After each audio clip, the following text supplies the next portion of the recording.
Good evening, everybody, and welcome to Cecar News. Today we are going to talk about the most relevant things happened in our university campus. Let's start with.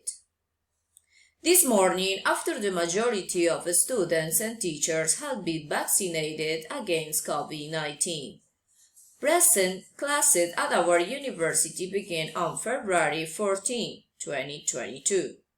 Which has been good news for everyone, since it has been studied virtually for the 2 years since the pandemic situation in the world started.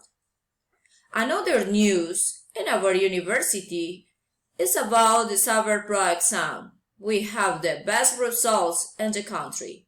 What a great news we have today! That shows the excellent education that the institution provides to our students. That is all for today. Thanks for watching CECAR News with Mariluso Campo. Good evening.